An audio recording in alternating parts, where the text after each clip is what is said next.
to awaken within us what I believe is a memory of the single most sophisticated technology ever to grace this world.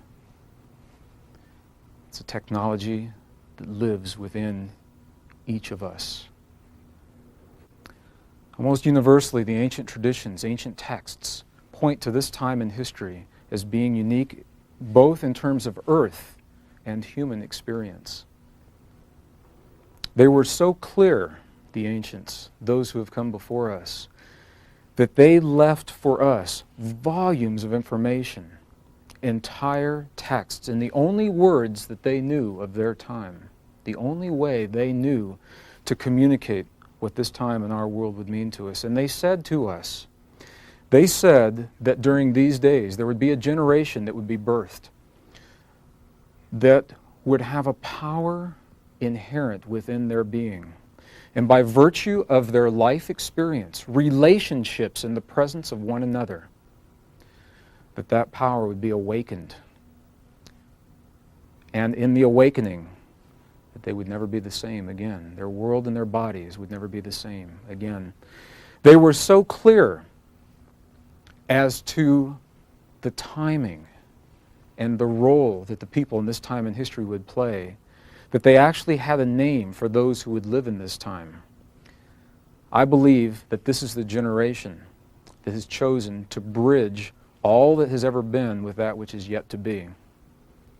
We've chosen to bridge the old paradigms of light and dark with the new paradigm that has no name as yet. It transcends religion. It transcends ancient mysticism. It's a new wisdom that has no name as yet. And as we remember the union of those ancient traditions, the way they were offered to us, I believe it is through that path that we awaken this moment within us. The ancients believed that humans would have the opportunity to walk one of two paths. The first path was the path of external technology. And that's the path that we know very well. It's where we build machines, we build devices outside of our bodies.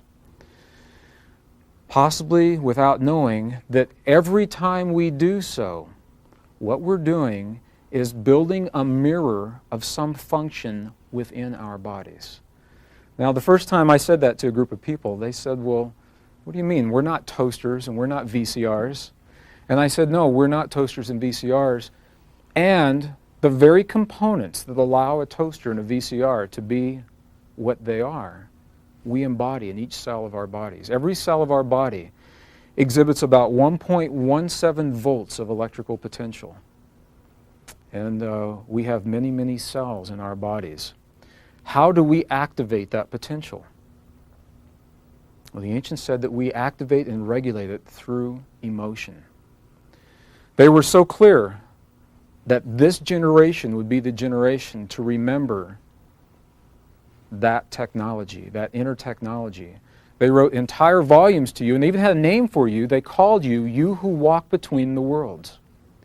You are the ones that walk between the worlds. Well, this technology that we're asked to embody, I believe we've reached a crossroads in human conscious evolution. We have built the machines outside of our bodies to remember who we are in here. We have built the machines that demonstrate capacitance and resistance. They transmit information and they receive information. You know, every cell in your body does that. From the perspective of the ancients, we begin the second path the moment that we become that technology. We're building machines to clean up the air and to heal our earth out here. We are those machines.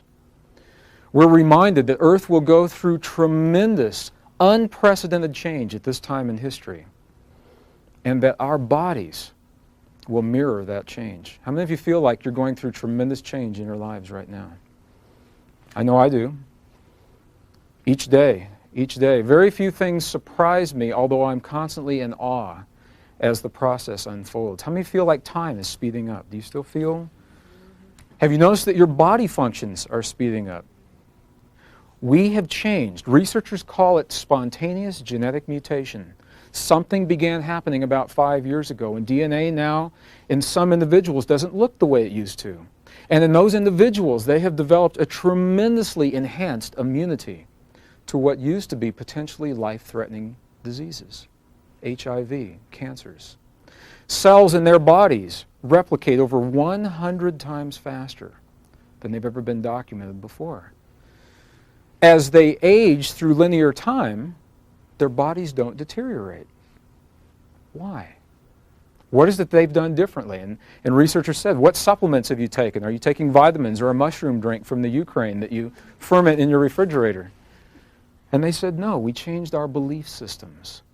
Belief, thought, feeling, and emotion.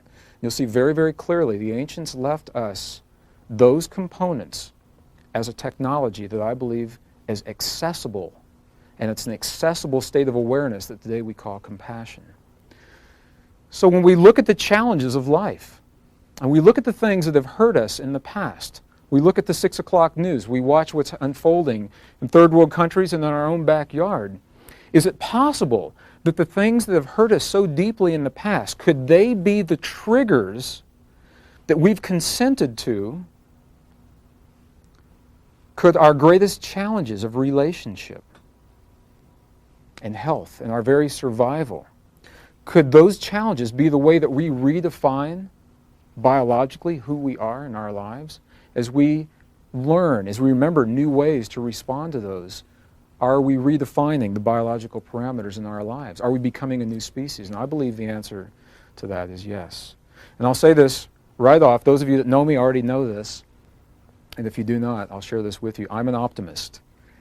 I believe unfailingly that every process that's unfolding within our earth, within the social, political, economic, military, meteorological, geological systems that we call our world, all that change, I believe that change is healthy and natural.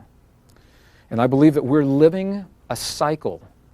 We've lived cycles before. We may not recognize a cycle because they're so long in duration.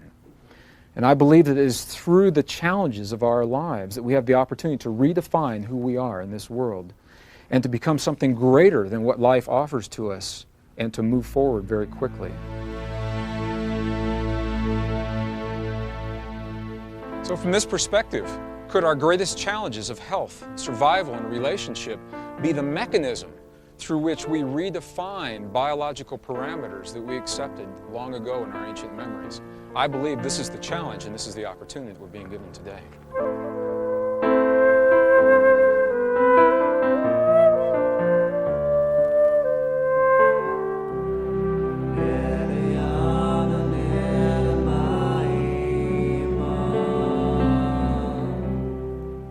We remembered the role that our bodies play in the unfolding of our lives and our earth. Well, today, through many ancient temples around the world and right in our own backyard, Chaco Canyon, New Mexico, I believe this is one of the most massive temple complexes, a legacy to that memory, is left to us. In this particular complex, the temple was built around a series of circular structures called kivas. And it was through these kivas, the ancients said that they were able to know themselves in all ways and to speak to other worlds. When we look at these traditions from the perspective, from the lens of our modern Western technological society, often in the past, we've had a tendency to view these as primitive societies.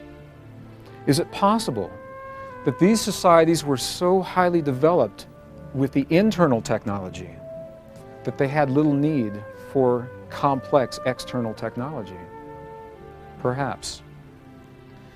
Well, as we witness sites such as Chaco Canyon and other sites in South America through the Yucatan, almost universally, the ancient calendars, the ancient texts, systems of timekeeping, and the oral traditions all point to this time in history. as being very unique. They say that something will happen in our earth, and that something will be mirrored in our bodies. And as we come to terms with what that something is all about, that we will never be the same again, and that shift is us remembering the greatest potential of what it means to be human. So as we witness through these ancient traditions, their legacy, the mirrors that they left to us of how they have known themselves in all ways, I believe that we have a tremendous opportunity to redefine what our lives mean to us, what every relationship in our lives mean to us, what each phenomenon unfolding within our earth means to us. Because from this perspective, each of those will become a challenge. And in that challenge lives an opportunity to redefine how we respond to our world. As we witness our ancient traditions, those who have come before us, we have the opportunity to view the continuity between their lives thousands of years ago and our lives today. And even beyond those ancient traditions, as we witness the events happening beyond our world. In our path of external technology, where we have built the machines, we've built the devices outside of our bodies, we've traveled deep into the world of the quantum atom. We've witnessed in a human womb the moment of conception. We have built machines, surrogates of our perceptions, extensions of our senses, to carry us into these worlds that we believe we have been separate from. Because all of the information and all of the data and all of the numbers point to a force that may not be created, may not be destroyed. We're hard-pressed to measure it. All the information points back to us. And it says that there's a force that lives within us, a force the ancients called spirit. And it is that force that we're asked to come to terms with at this time in human as well as earth history.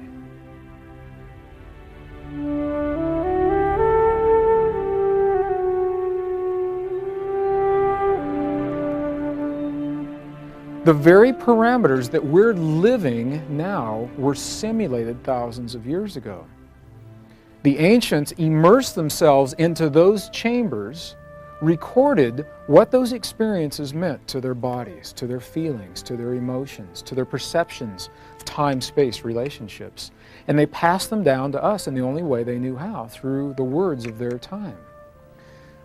For me, that provides a beautiful continuity in terms of our experience, because they knew about this time in history. This is actually a reconstruction of what one of these kivas looked like. This is a little bit farther north in Farmington, New Mexico. It almost has an Egyptian feel to it when I see this. Isn't that beautiful? And it's within these chambers. Today, if you ask an indigenous American what they use these for, they say, well, we use them to speak to other worlds and to talk to our ancestors. And up until recently, we said, sure, that was the primitive perspective. And now we know that in these chambers, they're actually simulating low magnetics, high frequency, inducing altered states, allowing the individuals to have that experience. They were telling us precisely what they were used for. And the kiva is only one example. But what I find particularly fascinating is that almost universally, ancient calendars, this is the temple wall in Dendara, the zodiac calendar in Egypt, ancient calendars, methods of timekeeping that were both oral and written end in these days. Isn't it interesting? This calendar began around 39,000 years ago. The Mayan calendar, by some estimates, over 18,000 years old.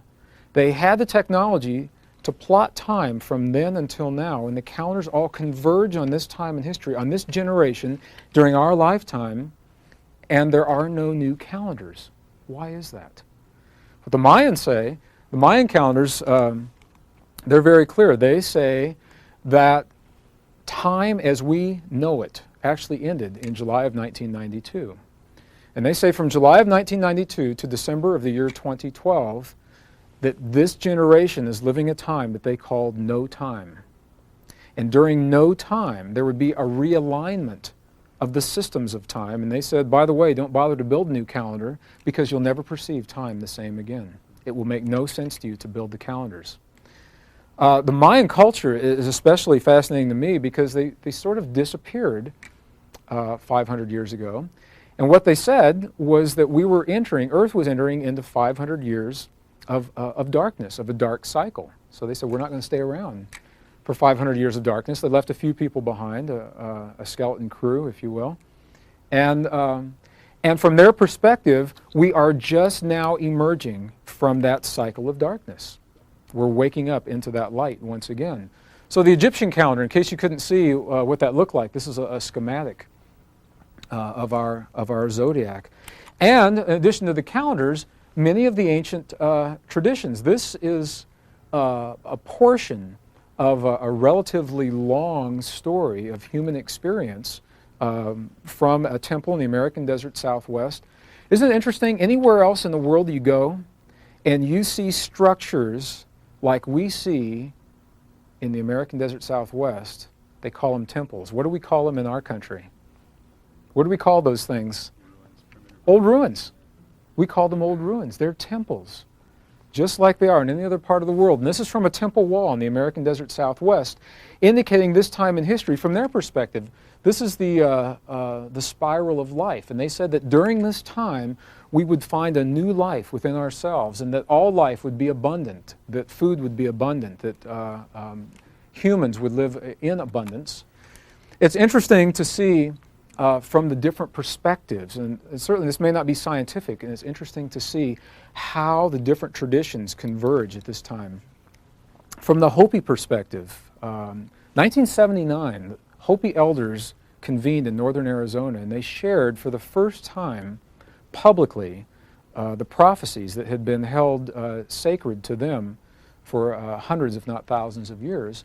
And they said, we believe that now is the time that our prophecies speak of, and this is the time to share these traditions with all humans, not just Hopi. And what they said was that there would be a series of signs.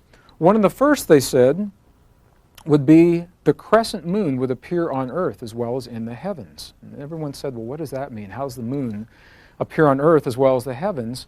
Well, just a couple of years later, 1993, we began to see the crescent moon crop circles for the first time.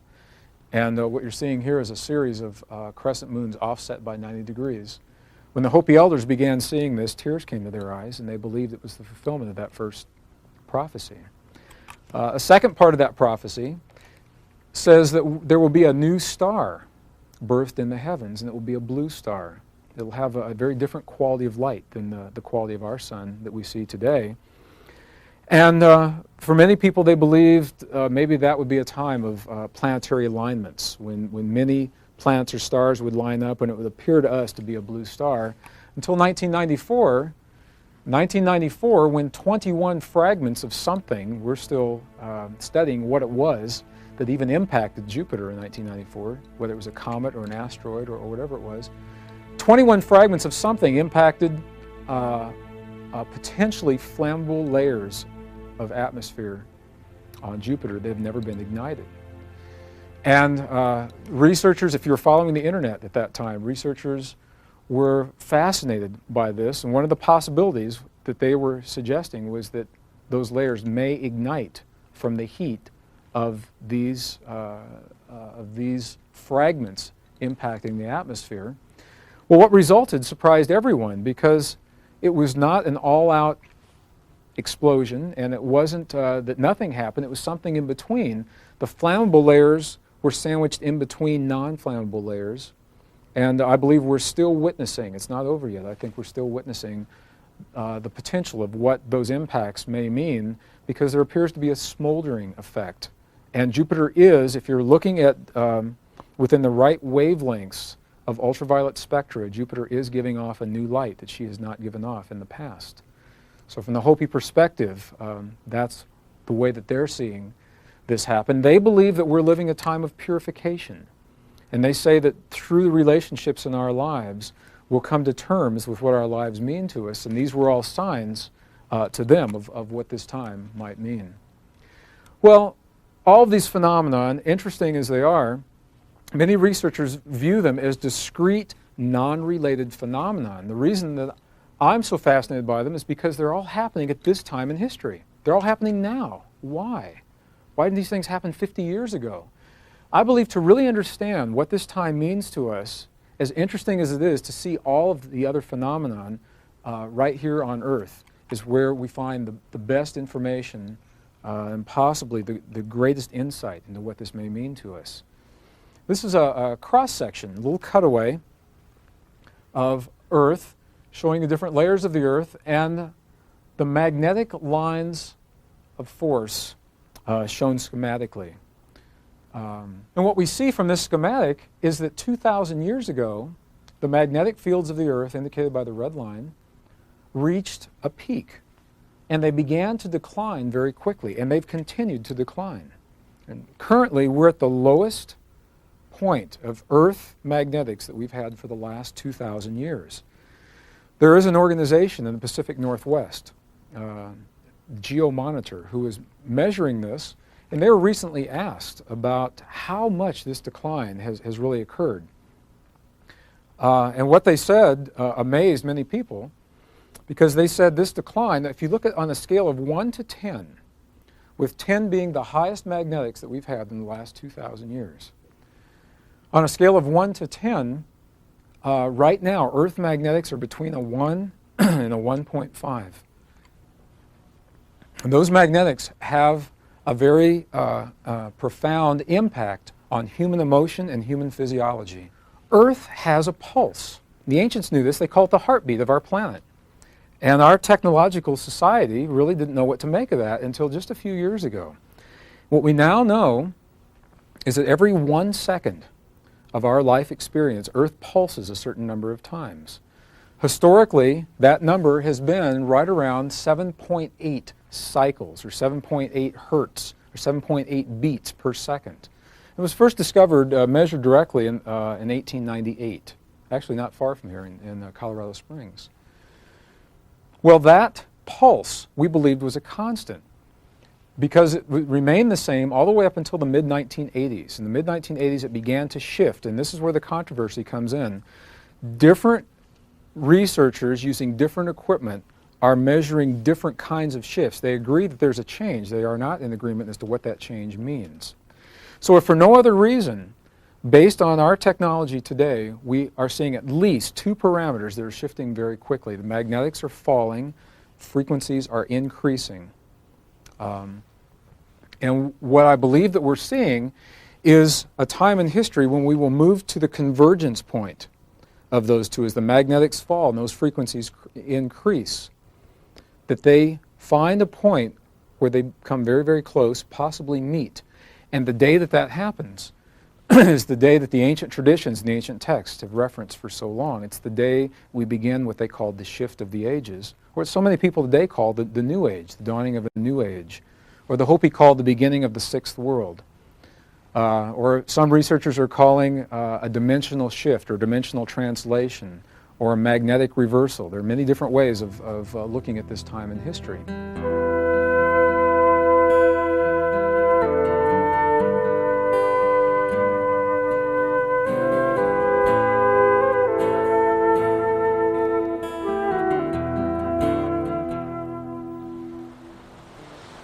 Almost universally, the ancient texts, the calendars, and the codices reference this time in our lives as being a unique time in human as well as Earth history. In recent times, our own researchers now have validated that these changes referenced in those ancient texts are in fact occurring within this lifetime. Recent decreases in magnetics, increases in base planetary frequency, all signal a change unprecedented in human or Earth history. The same texts that reference these changes in our world and in our lives also relate a promise, an ancient promise, that will allow us gracefully to transition this time of change through a code of conduct in the way that we express our lives in the presence of one another day in and day out. They so eloquently describe the relationship between the internal and the external technology that we embody in this world. From this perspective, external technology is all that we have built in our world, the machines and the devices that we have built outside of ourselves, is us remembering ourselves by mimicking the function of ourselves in our machines. We continue with this path of external technology until we reach the point where we remember. And then we embark upon the path of the inner technology where we become the function mimicked in the machines outside of our bodies. That is the beginning of the path of compassion.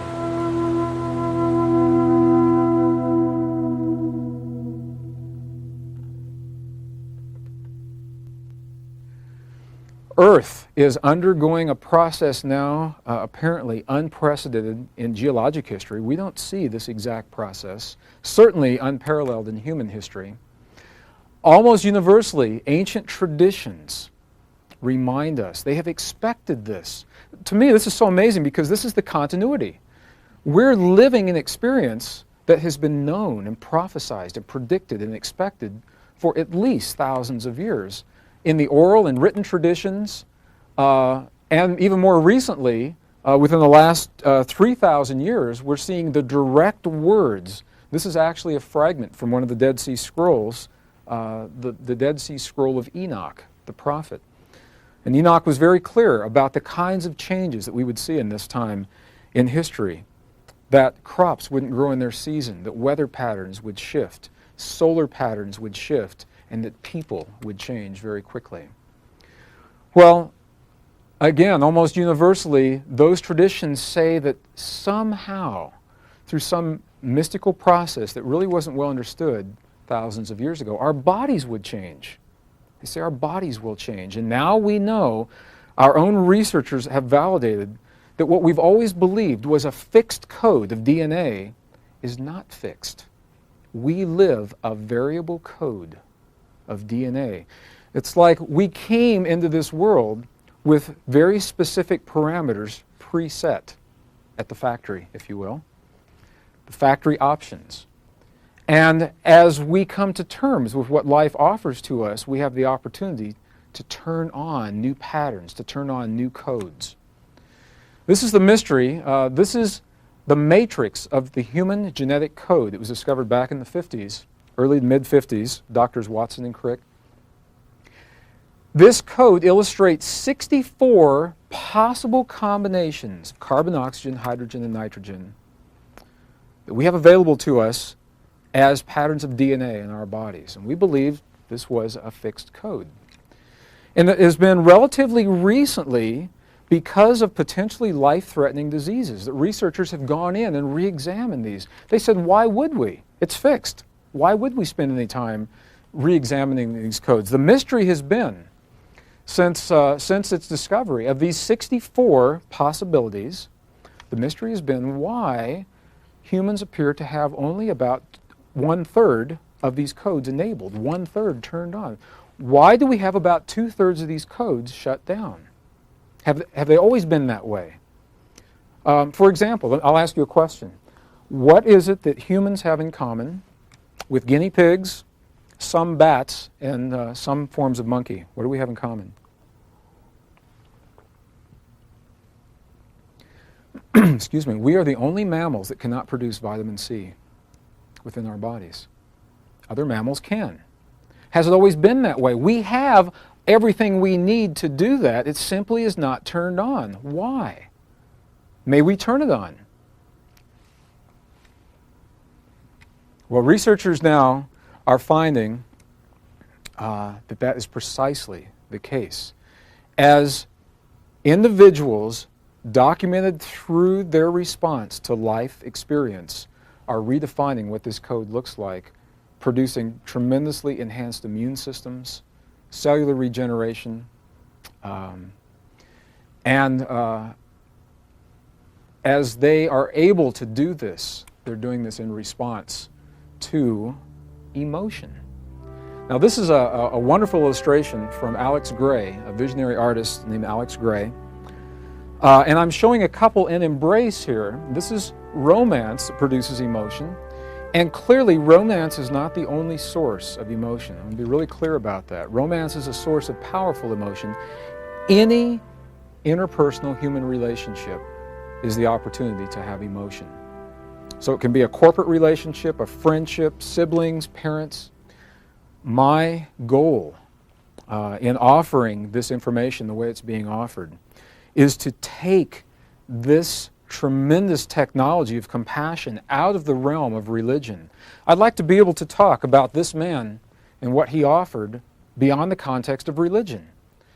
Religions were built around this, and clearly we're not addressing a religious process here. We're addressing a powerful internal technology. So I believe, once again, that what we're doing transcends religion and science and mysticism. As this image of Michael in prayer over the Middle East, offering compassion as a response to what had begun there. A sudden gust of wind hit me at that instant and made my eyes burn. I stared toward the area in question. There was absolutely nothing out of the ordinary. I can't see a thing, I said. You just felt it, he replied. What, the wind? Not just the wind, he said. It may seem to be wind to you because wind is all you know. And think about that. What's happening here? This is from the Lessons of Don Juan, Carlos Castaneda. And it mirrors an ancient Essene belief that we have come to this world where there are forces at work. They call them the angels. If you don't like the word angel, you can say electromagnetic forces. And you're saying pretty much the same thing. They say the angels of the wind and the angels of light and the angels of water and the angels of the earth itself greeted us as we came into this world. Again, you can say electromagnetic forces of light and wind and water and earth. They are living conscious beings. Think about what that means. Every time the wind, when you leave here for a break and you step outside and the wind passes through your hair, the wind caresses your face. From this perspective, it's a living being that has just shared time with you. If you don't know that, you just call it the wind. How many times have we witnessed events unfolding in our world, and because all we knew was what we were conditioned to know, we missed? We missed the meaning of what we were shown. Is it happening now? Well, the ancients said that we will witness phenomenon unparalleled at any time in human or earth history at this time. And clearly, our researchers, our science are seeing things we've never seen.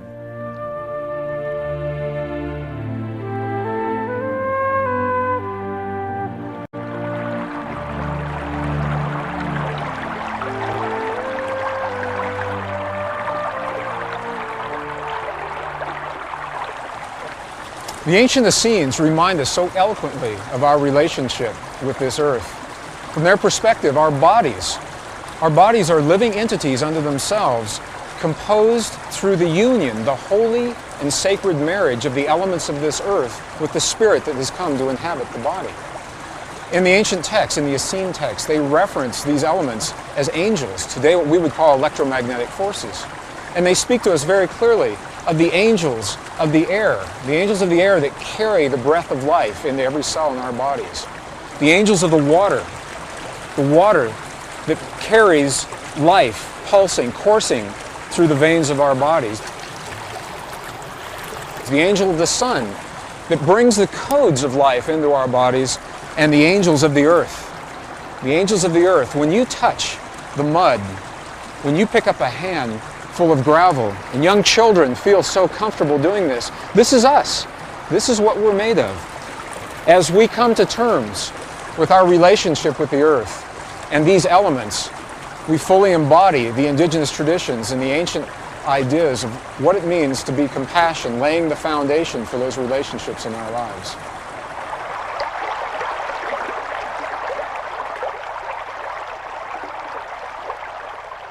Earth is going through a change. The ancients were not speaking of something that's about to happen. We are in that change right now.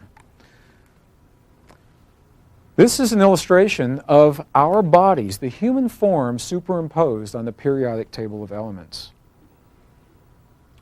The Essenes are so clear that our bodies are the holy union, the sacred marriage of Father in heaven, or the Spirit, and Mother Earth, what our bodies are made out of. We live that marriage. Our bodies, your body can be nothing more than the stuff you find in this earth. Isn't that amazing? You ever think about that? When we take people out into nature, and we hike through the mountains in Peru, and we reach down into the Urubamba River in the sandbanks, and you pick up that warm sand and you run it through your fingers and it feels good to you, that's why, because that's you. This is us. We are made of earth. The ancient Peruvians were so clear that they actually call our bodies, they call this form animated earth. Declining in magnetics, increasing in frequency, and we are made of earth, then we must accommodate those changes in our lives. Well, the ancients knew this. 700 years ago, something happened. Our way of looking at life, our way of looking at one another, of viewing our relationship to this world began to change 700 years ago. 700 years ago, a seed was planted in our memory that said to us, as we approach a phase transition, this is what we're going through right now, that the earth of our bodies must separate from that mysterious force, the spirit within our bodies, and that is the way to go through this phase transition. Prior to 700 years ago, there was a very different view, and we're going to explore that view in just a moment. About 700 years ago, in the 12th century, there were translations that were made through a series of texts, and in those translations, some of them that were in error, there was a belief.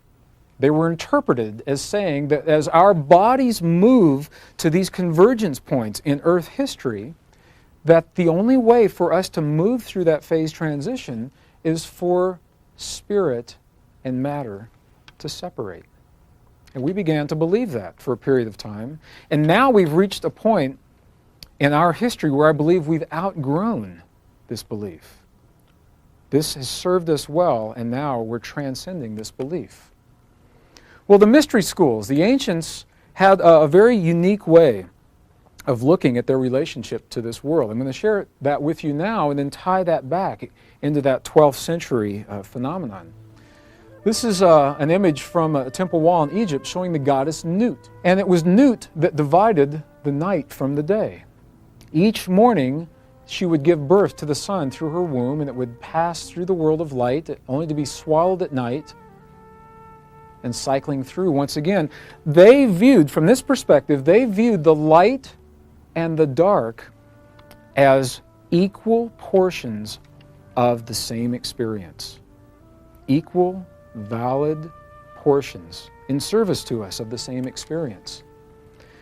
Tibetans have a very similar view. In the ancient Tibetans, this is an illustration from the first page of what used to be called the Tibetan Book of the Dead, and now it's actually been renamed the Tibetan Book of the Dead and the Living, because the principles in this book apply to life as well as to the afterlife. And they viewed life very much the same way. They said that the light and the dark that we have available to us are our greatest opportunities of experience, and that each of these little concentric circles is a vibratory experience that we must pass through before we reach this Buddha state, this state of balance and enlightenment.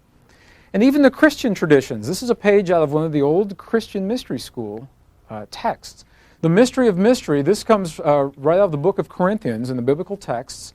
It says, "Lo, I tell you a mystery, in those days of the shift of the ages, we shall not all sleep, but we shall all be changed in a moment, in the twinkling of an eye." It says it right there, in the twinkling of an eye. And as you go into some of the other texts, the Mormon texts are particularly interesting, because it says, "In those days ye shall never endure death. Ye shall be changed in the twinkling of an eye, from mortality to immortality." They use almost exactly the same words. And they go on to say, "I know that many of you have asked of things to come, that you believe we must waste away from our flesh and die, nevertheless, in our bodies we'll see our Creator in these days. That's what they're saying. In our bodies. There's something really powerful happening in that piece of text. They're all saying that we're going to change and that the change is going to occur within our bodies. Clearly, from their perspective and from mine, I see this time in history as a birth and as a time of life and as a time of tremendous opportunity. If we view life through our left and right brains alone, if we view life through the eyes of logic alone, that we will always see separateness in our world. If you look at life through your left and right brain, you'll always see a light and a dark, and you'll always see a good and a bad, and you'll always see a right and a wrong. That's a path that has served us very well. And now we're invited to move, transcending that path into an even greater path. And what they say is that logic is great, and logic must be tempered with wisdom, and it's the wisdom that comes from the heart. Well, it's been within the last few years that researchers now have found a new way to view this. If you don't like the word heart, if that's too nebulous for you, you may call this the 7-layer liquid crystal oscillator that lives in the center of our bodies, because that's precisely what it is. And what they say is this, that by tempering logic with the wisdom of the heart, that somehow our bodies will change, that our DNA is going to shift. And as our DNA shifts, our bodies change, and as our bodies change, rather than spirit leaving our bodies during the phase transition, our spirit stays with our bodies. The holy union remains intact. Through changing the way that we think and feel and emote in our lives, through tempering logic with wisdom, we're able to allow spirit and matter to stay intact. And as we do that and move through a phase transition, we become something much different than we have in the past. And it is a non-religious process. Now, I'm saying that because I believe at least once in our memory, in our conscious memory, we were given the opportunity to witness this phase transition in our presence. In our presence. And I believe that's the technology that was offered by this man. Religions were built around that process, and I can certainly see how that would happen. And it is, from my perspective, the opportunity to embody the greatest potential of what it means to be human. It is by virtue of the changes in Earth that we have the opportunity to do this. So many people have been very concerned to the point sometimes of being frightened by the changes that are occurring within the Earth. Could it be, now since this is Earth, could it be that Earth's changes are the very catalysts that allow us to become something greater in this lifetime? We're changing within a single lifetime. Historically, we've seen tremendous leaps in human potential at the birth of a new life. In one generation, a challenge is presented to families or to communities or societies, and their future generations then mirror the changes needed to adapt to that shift. What's happening with us is that we are creating and allowing those changes now within the single lifetime. This is not about death, it's about birth from an existing life. The biblical term for this is resurrection. In a very real sense, Earth is going through a resurrection. Our bodies are invited to allow the possibility. The ancients left us the keys of the allowing. It's less about what we do and more about what we become. Now, I believe that this time in history, this is the paradigm where we've been conditioned to do. So many times people come to me in a workshop and they'll just say, okay, just tell me what to do. What meditation do I do, or what supplements do I take to allow this thing to happen? And that's my challenge. In a paradigm, in a society where we've been conditioned to do, what language do I offer to you that says we've transcended the doing. I believe we've outgrown the doing. Now is our opportunity to become. We must become the very things that we choose to have in our lives. And we were left the keys. Very clearly, if we have the wisdom to recognize those keys, we were left the keys in those ancient texts. Dr. Yenny, from my perspective in the 20th century, pioneered a renewed awareness of a powerful relationship that I know that you all are aware of here because you've been told. And I'm going to offer this now so that you may witness and know it here and actually feel what it is that this relationship is offering to us. And it's the relationship between vibration and matter. What Dr. Yenny did was essentially pump vibration into a media. Sometimes he would use a powdered media, such as a lycopodium, which is the spore of a mugwort plant. Perfectly spherical, low surface tension, beautiful patterns. Sometimes he would pump those frequencies into a liquid, and that's what we're going to witness here today. This is a water droplet that you're going to see, and in this water droplet, a frequency is being pumped into this water droplet. As the frequency is mirrored in the droplet, you'll actually see the geometric patterns in that droplet. Now what's happening, and the reason that this is so significant, is because we're going to do a frequency sweep. We're going to go from low frequencies to higher frequencies. And what you'll find is this. You'll see that in the lower frequencies, the patterns are less complex. And in the higher frequency, the patterns are more complex. So we're going through a sweep from lower to higher frequency. I'm sharing this with you now because Earth is essentially going through a frequency sweep.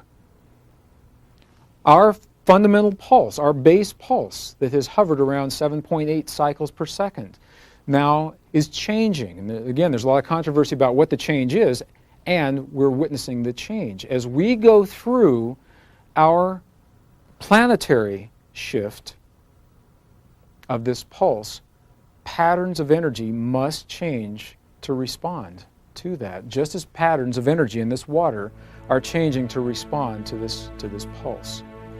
And we'll begin with simply the concentric patterns in the water.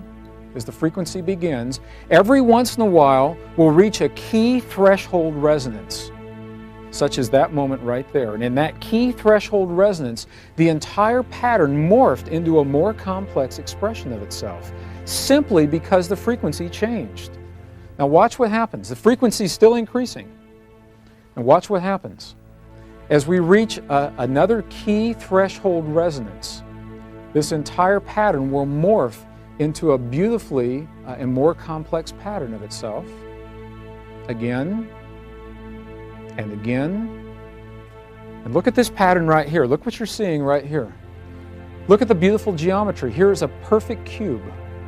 There's a perfect tetrahedron, a star tetrahedron. In 2 dimensions, we've got the octahedron.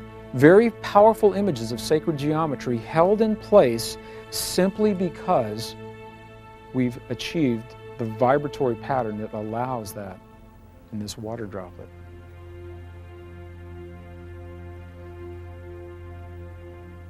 And as the vibration increases, these patterns will become more and more complex. You can see the pulse from where you are. Can you see the pulse actually in the water?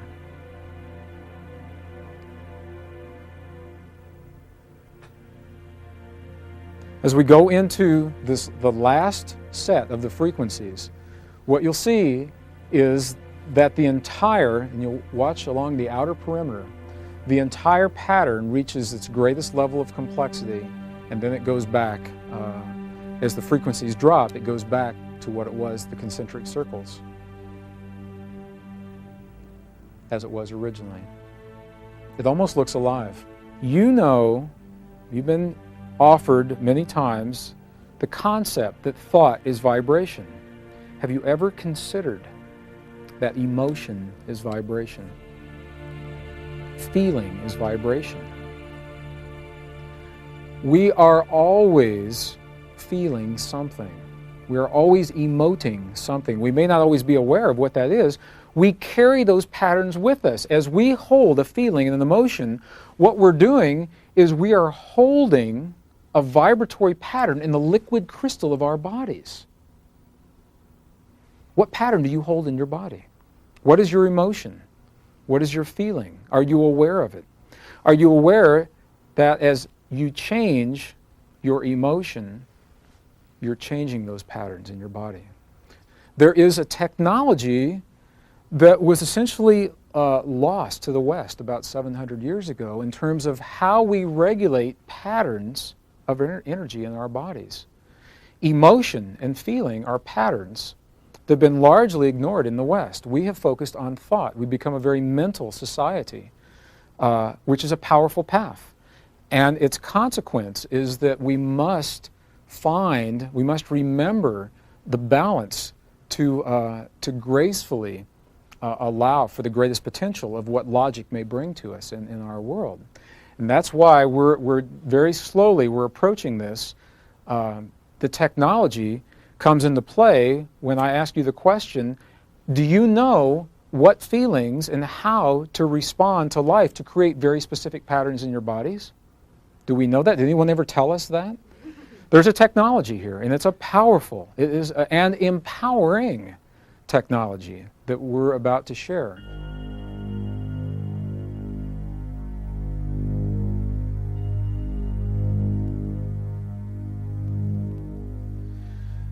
The ancients said that Earth is going through this shift. They immersed themselves into chambers, simulating then what we're living now. They wrote to us and said, this is what it feels like. This is what it does to our emotions, to our relationships, to our perceptions, and this is what you may embody in your life to gracefully accommodate this opportunity at your time in history. For me, there's this tremendous continuity. We've all worked together. Let me ask you a question. Who are the ancient ones? Who are they? If you believe that we have lived here more than one lifetime, then there's a good chance that the ancient and the indigenous peoples that we're always referencing are right here in this room, in our families, in our societies here at this time. There's a good chance, and I see evidence of this more and more, that if you believe that this is possible, that we left clues for ourselves thousands of years ago, then that we knew would be important to us now. And they may be as subtle as symbols, or words, or sounds, or they may be as blatant as walking into an ancient temple and all of a sudden remembering the purpose of life. We're witnessing a time. This is the pivotal point in human history, and that's why I'm so excited about what's happening. You are the generation that's bridging all that has ever been with that which is yet to be. You're bridging an ancient paradigm, thousands of years old, based in external technology, and you're remembering that there's something happening in here. You're bridging the time the ancients called no time, is this 20-year cycle. You're birthing a new wisdom that is the union of mystic traditions, possibly of religions, possibly of science, and transcends all of those. You're both the pioneers and the midwives. You're birthing this. History will look back on this generation and they will see that this is the point where the choices were made to gracefully embrace the totality of what it means to be human and to carry that forward. If you consider emotion as a wave form, okay, so when you're holding emotion in your body, you're holding some emotion in your body right now. I'm sure right now in this moment it's ecstasy. You're all in ecstasy right now. So whatever the waveform of ecstasy looks like, you're holding that in the liquid crystal of your body. Every cell of your body that contains the double helix of DNA now is bathed in that waveform. The higher the vibration, as you saw with your own eyes, the higher the frequency, the more complex, or the more waves there are per unit, And the lower the vibration, the fewer waves there are per unit. So what researchers are now beginning to understand, it appears that the quality of that vibration, how that vibration overlays the wave expression of DNA, determines where along this double helix our codes are turned off and turned on. Okay, let me say that again a couple different ways. That's a mouthful. The mystery's always been, we have this double helix. First of all, how does our body know where along this helix to grow an amino acid? For example, here's our double helix. And every once in a while on the helix we see a unique form that looks like this. We'll call it alanine, which is an amino acid. Or we see a form, this is different. This is serine, it looks like a little dog leg. Alanine looks like a little lollipop. How does our body know where to place a serine or where to place an alanine? Or something as complex as this, as an aspartic acid. How does our body know where to place it, first of all? How does it know where to grow one of those? Secondly, once it's there, how does it know whether or not to activate it? Maybe they're there and they're not activated. Well, that's been the mystery in the life sciences. If what we're beginning to understand now, in terms of the relationship of vibration, thought, feeling, and emotion, and these patterns holds true, this is what the ancients were saying to us. The way that the wave form of emotion overlays, or the way that it touches this double helix, first of all, may be the factor that determines where these things form. So when you have a wave of emotion, if one of these is going to form, it will only happen at the intersection site. It will only happen at the point where the wave, non-physical wave of emotion touches the expression of DNA. And if it's going to be activated, if it's going to be activated at all, that the opportunity for that activation will occur at that intersection point. It's at that holy marriage, that holy union. Why do you care if the magnetics are falling? Because our emotions are tied to the magnetics of this world. It's been documented thoroughly in the open literature, the relationship between feeling and emotion and magnetics. What may be documented a little less thoroughly, think of those magnetics as glue. Think of them as glue.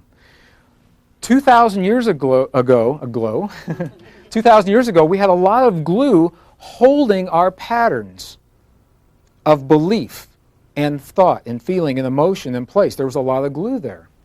As those magnetics are falling, we're able to digitally measure that now. As the magnetics decrease, the glue's going away.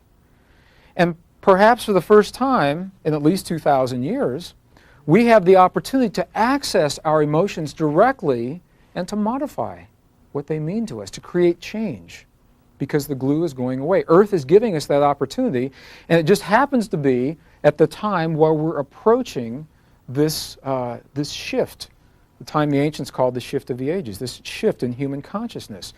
If we are the last generation to mature before the time of this shift, as suggested in those texts, then this generation is the generation that is living the ungluing of old patterns while you still live in those old patterns, and you're being asked to redefine all that life has ever meant to you and to establish new patterns as you move forward within a single lifetime.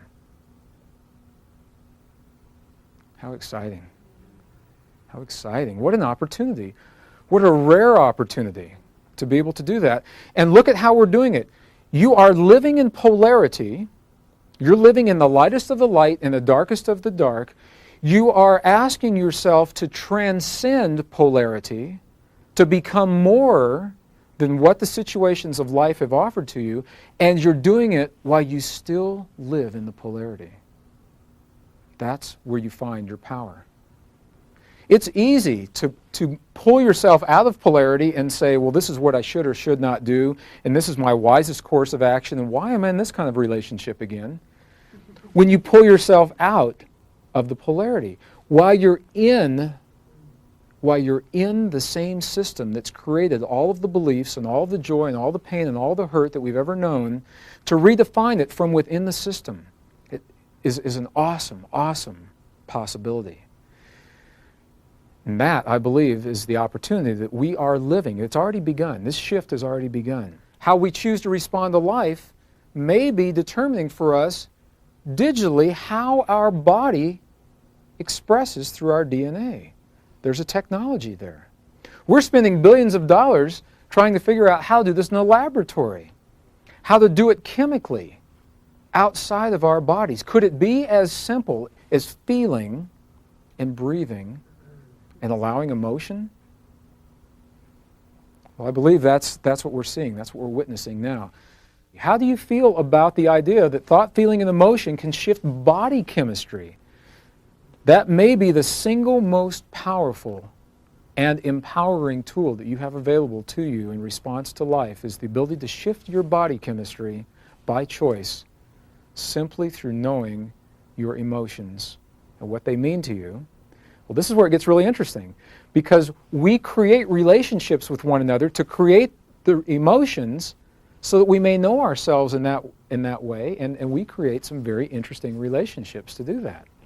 The Essenes knew that. They documented them well, and that's where we're going with this. We're going to go through, from the Essene perspective, 7 qualities of relationship that we will all live at some point to know ourselves in all ways.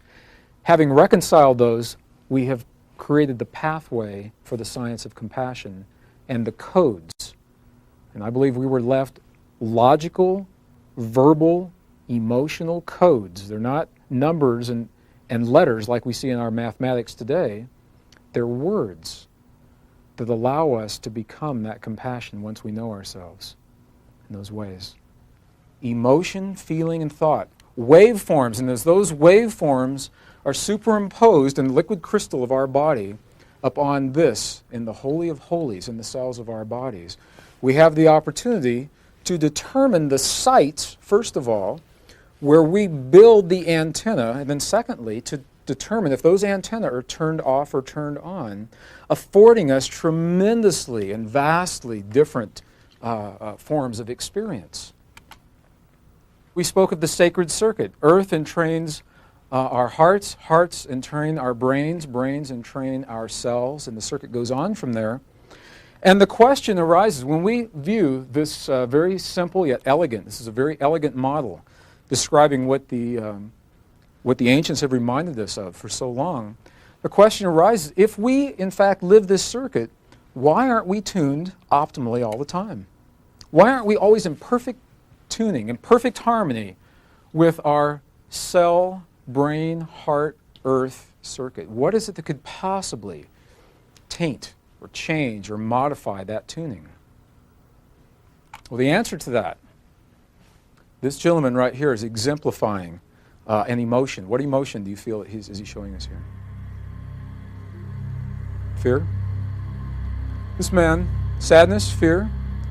This man's in fear, possibly in fear for his life, if you could see the rest of this image. Fear. Fear is the single pattern of interference that prevents earth, heart, brain, cell resonance. Fear is the pattern. Now, what is fear? Fear has many, many masks in our culture. Many masks in our culture. Almost universally, we live fears in our lives. And by some estimates, researchers have estimated as high as 98% of the fears in your lives.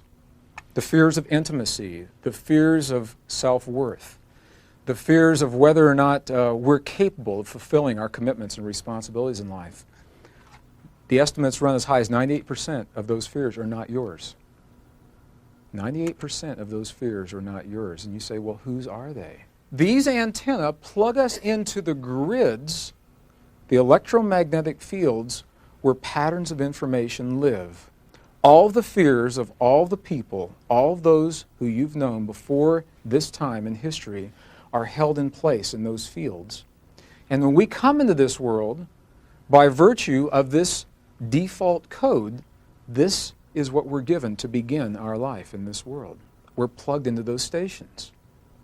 And as we awaken in this world, we awaken to what those stations have afforded us, believing that that's us. And we'll carry those patterns with us until we remember, or until it makes no sense to us any longer. And then we'll choose a new station. And what I'm asking you to do is for your primary female and male caretakers, primary male and female caretakers, I'm going to ask you to describe them to me in single words or short phrases. Single words or short phrases. I'm going to ask you to describe them to me the way that you saw them as a child.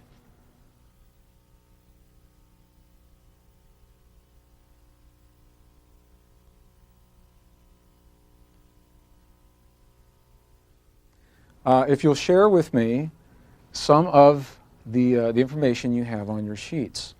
Now, I've asked you to identify positive and negative characteristics. We can do something with each of those. In my experience of working with people over the years, rarely have I seen individuals get stuck in the positive experiences of life. Rarely do we see people stuck in joy in the past. Maybe we'll see more of that in the future. Who knows? So for that reason, right now, what I'll ask you to do is from the list of negative characteristics of both male and female, it makes no difference which one we're doing, share some of those with us. And just shout out some of these. I'm going to write them up here and we'll do something with them. What were some of the negative characteristics from either your primary male or female caretaker that you have written down? What was it? Judgmental? Okay.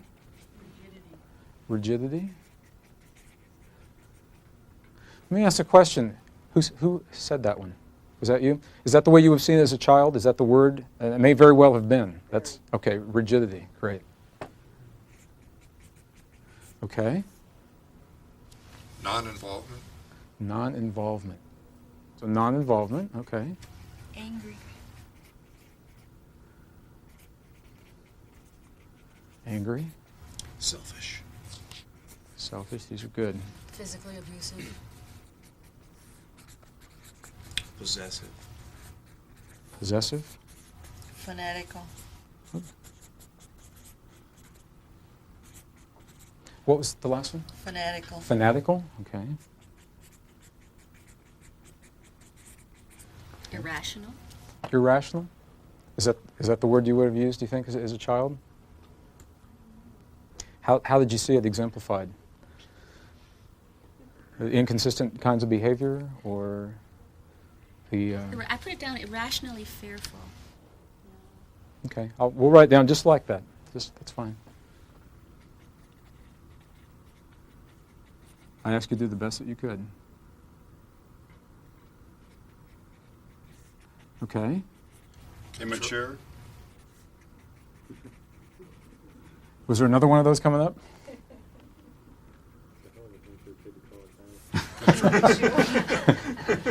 Controlling by games. Controlling, okay, games.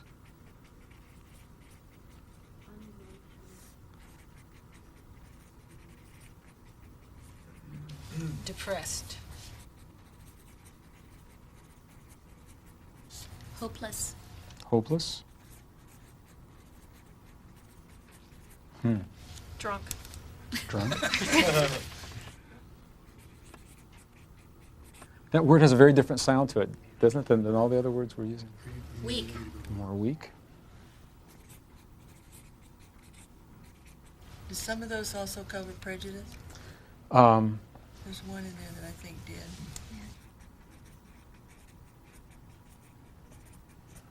Cheated. Prejudicial. Cheated.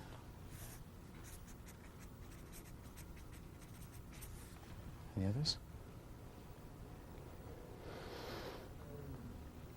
Well, this is interesting because I've had the opportunity to share this process with many people over the last 10 years, and we've done it in different countries with different age groups, different ethnic, racial cultural backgrounds. And almost before we began, and you'll see a slide here that was done 6 years ago, you'll see on that slide many of the same words that we're using right here. If you didn't know any better, you'd say we all pretty much came from the same family. Isn't that interesting? If you didn't know any better, you could say we all pretty much came from the same family based on this little bit of information. It's amazing in groups as we go around and ask people to share this information, how many have the same words written on their sheets. And in larger groups, we'll end up with several check marks after each one for each time that someone has said, oh, that was mine and that was mine. Why? Why is it? Why is it over years of vastly different culture, history, different geographic, ethnic, and racial backgrounds, why is it that we would all describe those negative characteristics with such a degree of similarity? Why do you think that is? Well, there's only one of us here. Let's look at something with this. There are always exceptions to everything we do, and what we're looking for are generalities. We're looking for patterns of information. So let me ask you a question about patterns. More often than not, in a relationship where judgment, if you're telling me about judgment in your primary caretakers in this room right now, it had an impression on you. For you to remember it that long, it had an impression upon you. More often than not, when judgment is that dominant of a factor in a relationship, what is the underlying pattern that judgment is an expression of? Fear.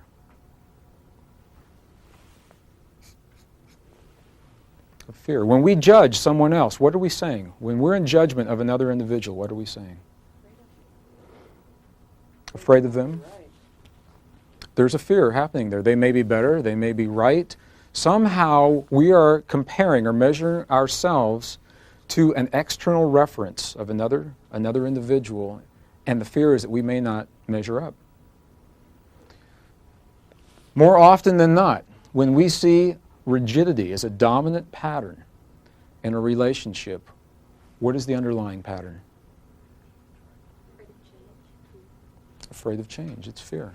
Possibly. There may be other reasons, and without knowing more, in all fairness, without knowing more about the specific instance, there could certainly be other patterns. More often than not, it's fear. When someone is, a parent chooses to be non-involved with their children, if the child remembers that at this time, it made that deep of an impact on them, more often than not, there's something else happening there. What's the pattern underlying that non-involvement?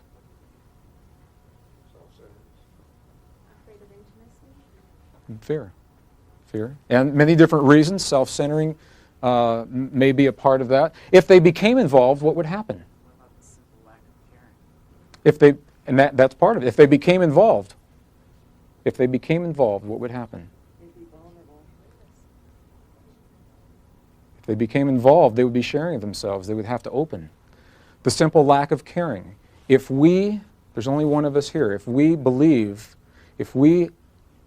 for even an instant, hold the illusion that we do not care, what are we really saying to ourselves in that moment? What's being demonstrated? What are we saying? What happens if we care? If we care, precisely. And there are always exceptions. There are always exceptions to this. And you see a pattern developing pretty quickly here, more often than not. When we lash out in anger at another individual, or someone lashes out in anger to us, fear is underlying that. When we feel cheated, when selfishness is involved, abuse, possessiveness, fanatical. What was happening with the fanatical behavior? How was that? Who said that one? That went in with the rigidity. Okay, so Fear of somebody else being correct.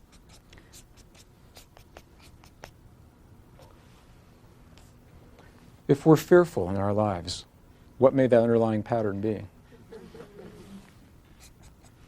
Immature, controlling, prejudiced, unemotional, depressed, hopeless, drunk, or weak. Is there anyone that feels that these may have something other than fear as the underlying, ultimately as the underlying pattern. There may be many expressions of it. And there are always room for exception, and I have seen exceptions, and I've seen very few of them. Well, this is interesting because these many, many expressions in our culture, when you see prejudice or you see control in many corporate environments, I've spent a lot of time in corporate environments that were based in control. Such tight control that if that control relaxed, even for a moment, what would happen? What were they saying? By demonstrating such tight control, what were they saying of the employees in that corporation? They're saying, I'm responsible for what happens in this department, and if I relax my controls, then that means you have some responsibility. Whoa. There's a fear that they may not follow through. Fear has many, many masks in our culture. This is a slide that was made 6 years ago. Anger, hurt, jealous, ego, aggressiveness, control, lies, disrespect, mistrust, prejudice, unavailable, unhappy. Look how similar those words are to the words that we've just used here. If we didn't know better, you'd say we all possibly came from the same family. We've been dealing with the same patterns, many masks of a common underlying pattern, and that pattern is fear. Fear is the single pattern that I'm aware of that may prevent you from whole earth, heart, brain, cell resonance. Fear has many, many ways of expressing itself in our lives. We come into this world with our predefined antenna plugged in to the memory of all of those who have come before us, all of their fears, all of their hurt, all of their anger and their rage and their control and their unavailability. And in our mother's womb, as we awaken to these stations, this is the first way we know ourselves in this world. We believe that they are us, and we don't like them. We don't like these, and we develop a charge upon these very things. Well, as different as all of these fears may appear, there's an interesting process that I'll share with you now, and we'll take this one step further within the next 2 hours. As different as they all appear, as different as all of these things in our forms that we've just completed here appear, they all pretty much resolve to one or some combination of 3 universal fears the ancients offered us insight into. The first one is the fear of abandonment. The fear of abandonment. How many times in your life, or have you ever felt that somehow you were left here in this world and forgotten? Almost universally, the studies show across cultural, ethnic, and geographic backgrounds, there is almost a universal fear. Nearly everyone acknowledges a sense that somehow at some point in our ancient memory, some distant time, eons ago, we were left here. We were brought to this world and left here to fend for ourselves, that we were cut off from all that we'd ever known. And that fear has run so deep in most people that we don't even acknowledge that fear any longer. On the one hand, on the other hand, we still have the charge of what that fear means to us. Okay, now this is important. We have this charge on abandonment. Now, if you have that charge and you don't know that that's the fear, we don't wake up in the morning and say, hey, this morning I think I'll fix a cup of coffee, a couple pieces of toast, and work on my fear of abandonment. Or maybe you do, I don't know. Typically, we don't do that. Here's what happens. We go through life creating relationships that will mirror back to us the very thing that we have our greatest charges upon. We'll go through life creating relationships with other people, maybe romantic, maybe friendships, maybe corporate relationships that could never work in a million years. And when they don't work and we get left, that's when we feel, and the very words people use, devastated. We feel devastated. We're crushed. If you find yourself devastated in relationships that you believe have failed. You're really not capable of a failed relationship, and that's our conditioning. So when you find yourself in a relationship that has not worked the way that you expected it may, and you are hurt deeply, there's a good possibility in that moment that what you are seeing has little to do with the relationship that has just failed, and has a lot to do with lighting up for you this ancient charge, this ancient fear of abandonment. Almost universally, we sense this. If you find yourself over and over again in relationships that don't work, and you are left, and when you're left, you are hurt deeply, there's a good chance that those relationships are touching one of your deepest fears. Or maybe it happens the other way around. And I had friends that did this. I had friends when I was an engineer whose lives were so successful. They had great marriages, great jobs, great children. They'd wake up one morning and they'd say, life looks too good, I better make some changes before I get hurt. So they'd leave their jobs, or they'd find ways to leave their families, or to throw a monkey wrench in all the things that worked so well, because it was better for them to do that and leave than to wait and get hurt. And it's the same fear working in reverse. One of our universal fears of abandonment. Almost universally, there is a sense that we are not worthy of being in this world. And why would we expect any less? How many times have you been compared to this man?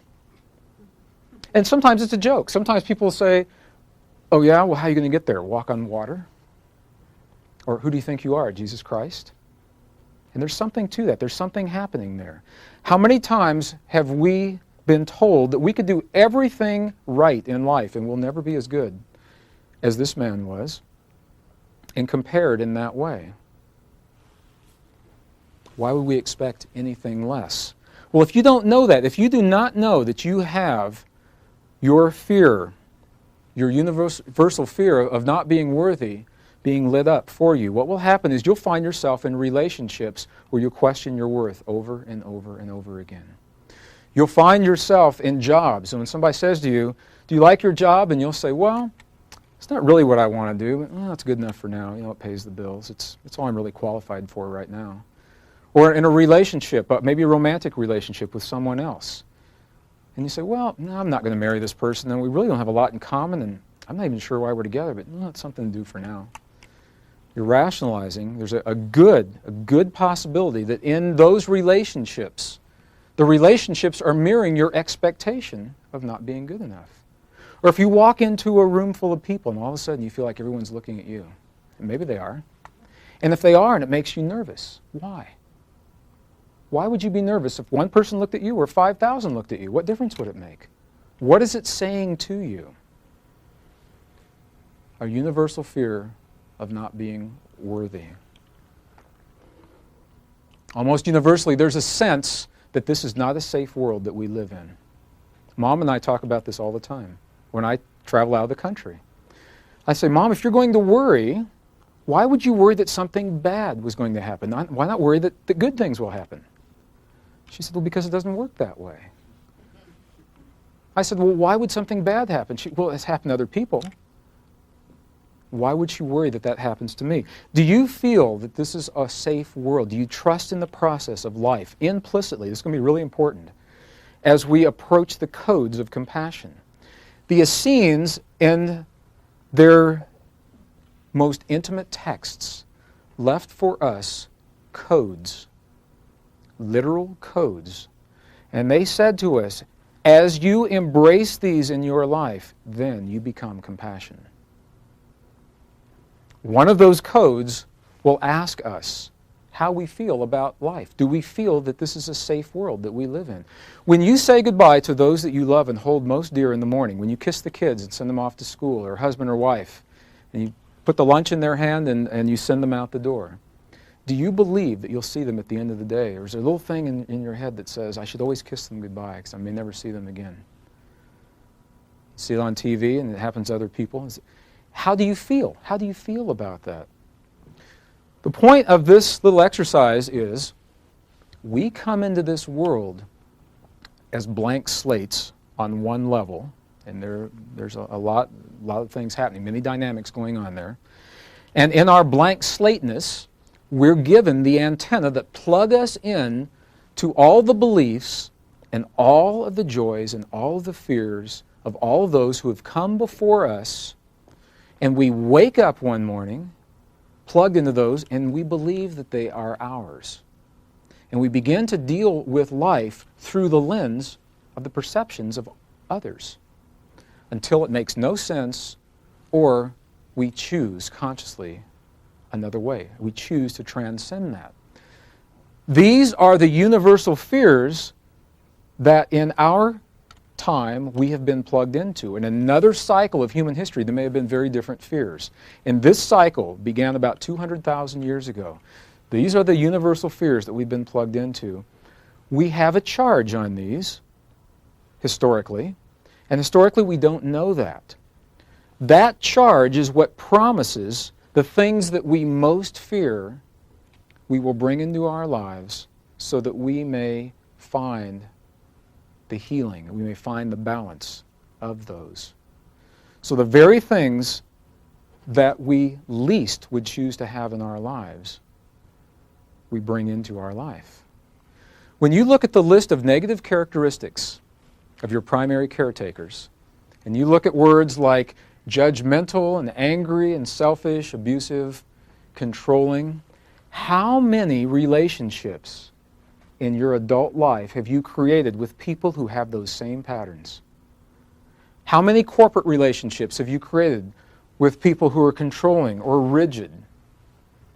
How many romantic relationships have you created with the same thing? Have you ever heard it said that men marry their mothers and women marry their fathers? I wish that I had heard that, because my very first marriage, I actually married a woman who was born on the exact day that my mother was. Exact same birth date. Different years, same day. So I literally married those characteristics. Why? Why do we do that? Do you find this in your life? Can you look at your adult friendships? Look at your adult romances. Look at your adult corporate experiences or business experiences, or whatever that means to you. And look at the patterns that you least liked as children in your caretakers, and you find them in these relationships that you're creating as adults. Why? Why would you choose to create the relationships that demonstrate the very parameters that you least liked in your childhood caretakers? There's a good possibility that you've done that because you didn't like it. And in the not liking, you create a charge. That charge is the magnet that promises you will draw into you the opportunities to redefine that charge. Well, the ancients knew this, and they used this very skillfully and very masterfully.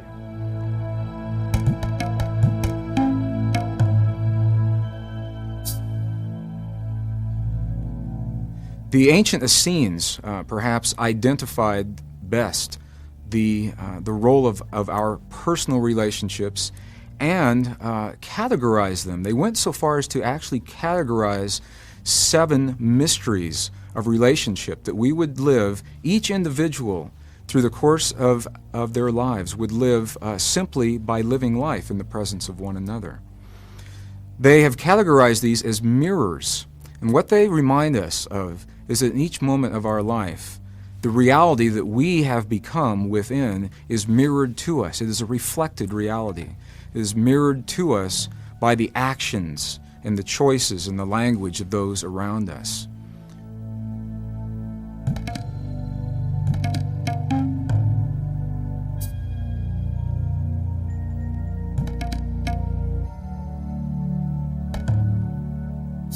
The first mirror of those relationships is a mirror of our presence in the moment.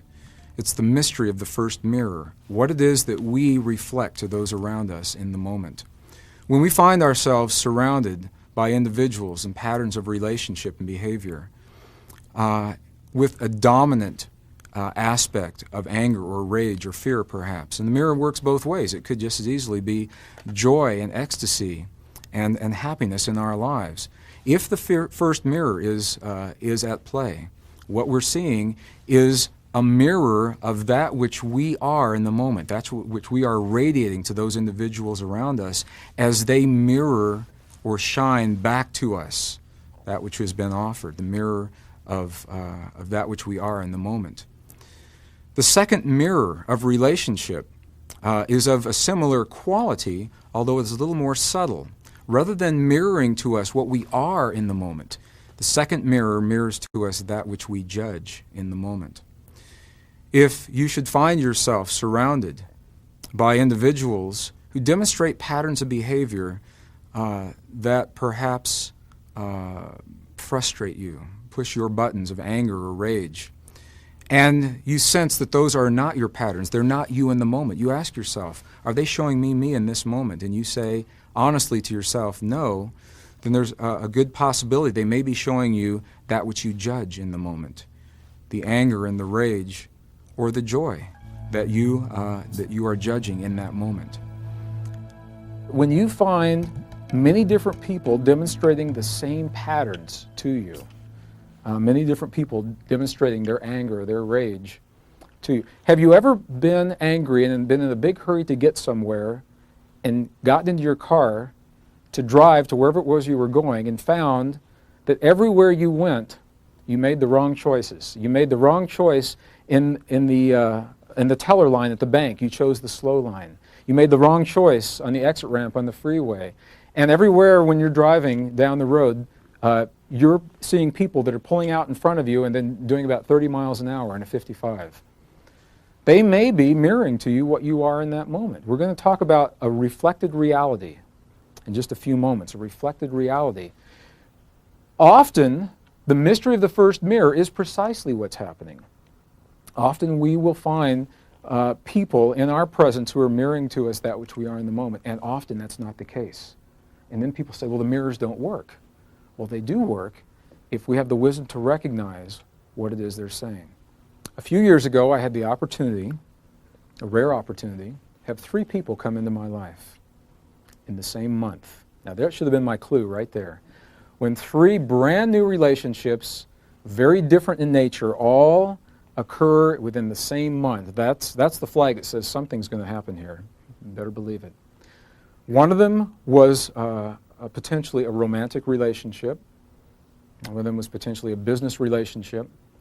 One was a mix between a business, a relationship, and a friendship. Each of them came into my life. Each of them came to me. And that's to have been the second clue. Each of them found me. The romantic relationship, it was with someone who I had worked with. We had spent a lot of time together. We had a lot of common interests, and it was one of those things where it just kind of made sense to be together. It wasn't like there wasn't a powerful magnetic attraction. It was more, it just seemed like the thing to do. The business relationship was especially interesting for me. I was very busy doing seminars, more than full-time. It's like we are now. And there was a gentleman that came to me and offered to do the logistics and to set these seminars up, allowing me, freeing me up to do the things that I was choosing to do more of, and allowing him to do the things that he did best. Sounded like a good plan for me to do that. And the friendship and kind of quasi-business relationship, there was a gentleman, a very talented, very skilled carpenter, who asked if he could house sit on my property in northern New Mexico while I was leading a group to Egypt in the late fall. And I had been looking for someone to stay on the property, and it looked like also a good thing to do. He said that he would like to stay at that property in exchange for his carpentry and caretaker. And so all of these happened right about the same time. It was a very, very busy time in my life. And I said, okay, sure. Well, within that month, within the same month that each of those 3 people came into my life, each of them just about began to make me crazy. They were just driving me right up the wall. And there's a pattern that I had demonstrated throughout much of my life. When things were making me crazy, we call it crazy making, when things were doing that for me, I would use logic. And through my logic, I'd say, oh, Gregg, you're just tired. You know, you've been on the road a lot. You know, you're under a lot of pressure right now. Let's see how it is in another week or so, or see how it is in a couple of weeks. And I would go away. I did this with these people, and I'd go away on the trip, and then I'd come back in a week or 10 days, and everything was the same, and I did this again and again. Well, there's a routine that I would do at that time in my life. When I would travel on a trip like this, I would come back through the Albuquerque airport. I'd stop at the ATM, pull out some cash, pull my animals out of the vet, get the car out of parking, fill up the car, and drive approximately 4 hours to our home in northern New Mexico. And on this one particular trip, I came home and I began that routine, and I didn't get very far with it. Because I went to the ATM at 5 o'clock on a Sunday afternoon in the Albuquerque airport, and the ATM machine told me there was nothing in that account. And I knew that it was a mistake. I knew that the account was full because I'd just been approved for a construction loan. It was a business construction loan on my property in northern New Mexico, and that there was plenty of money there, and I would check it Monday morning. So I drove home, and Monday morning, sure enough, I got up and I called the bank, and they said, well, there's no mistake, Mr. Braden. Not only is there no money in this account, you are overdrawn by 71 checks, and there's a $30 service charge in each of those checks. When can you come in and talk to us? I said, well, I'll be right there. One of those checks was to me. And one of those checks was to my dear friend, Jeff Volk, and that's how we met. So now Jeff gets the story. Because Jeff had trusted me and sent me a video. I'm sorry, Jeff. So I did. I went to the bank and I said, well, what's happening? They said, well, there was a wire withdrawal from your account. It was not authorized. It was not authorized by me, and they believed that it was. And every penny in that account had been taken, and all the checks had already been written outstanding were now coming back against that account.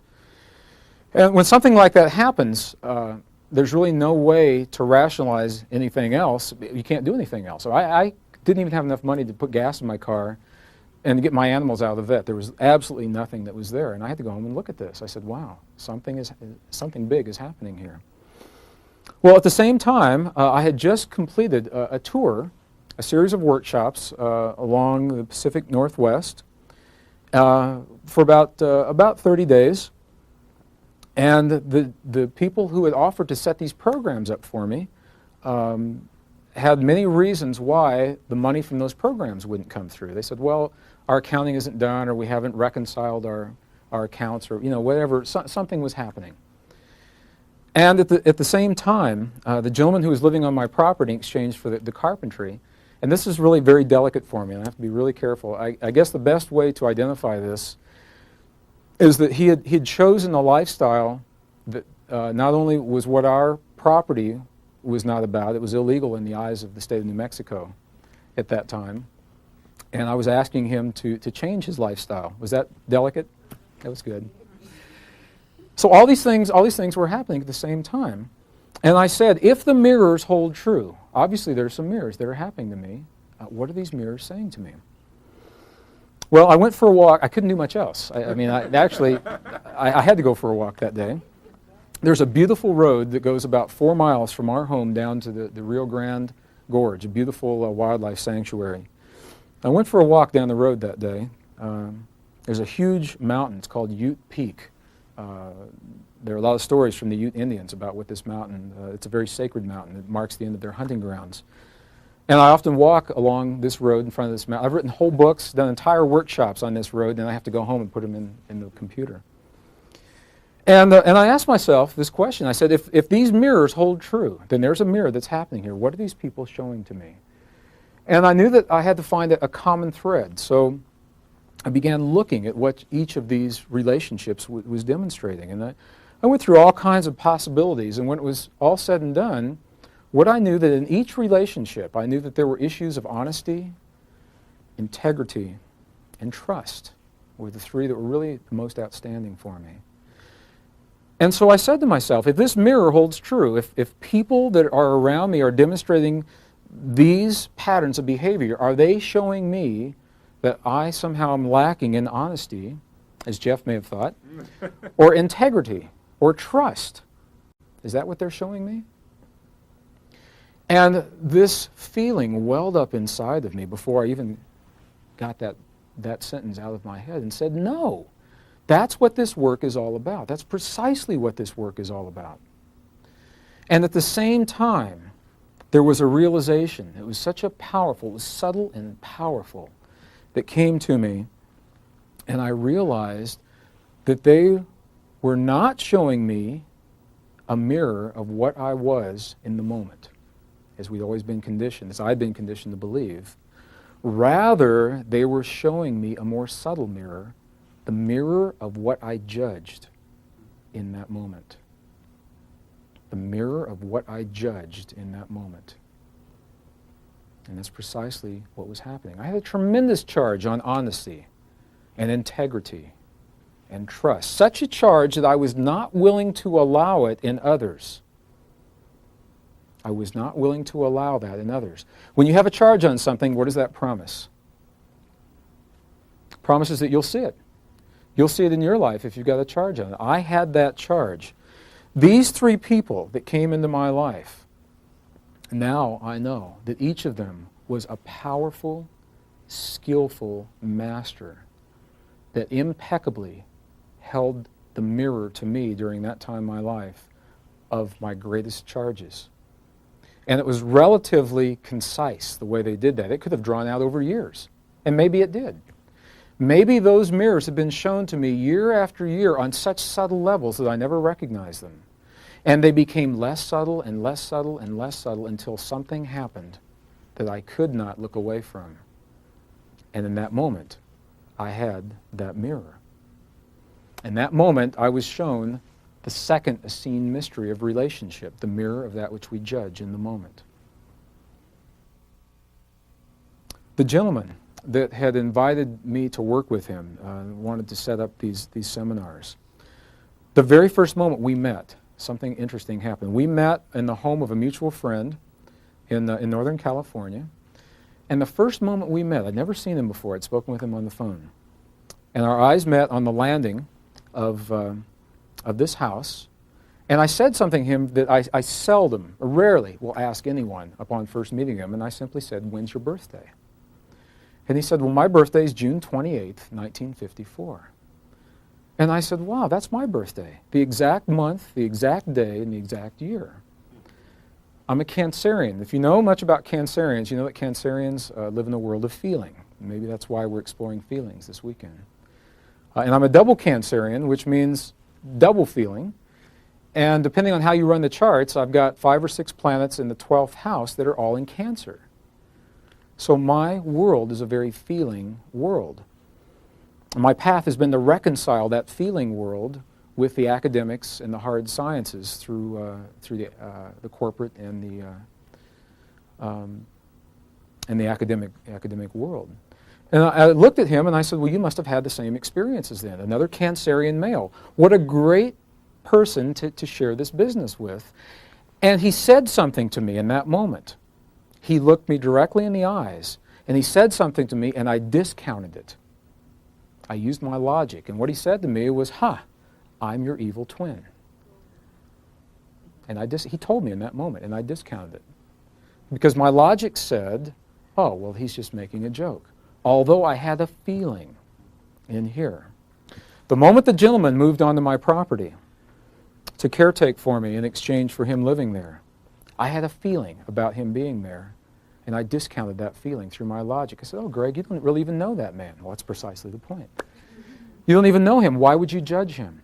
The moment that I began spending serious time with the potentially romantic relationship in my life, I had a feeling.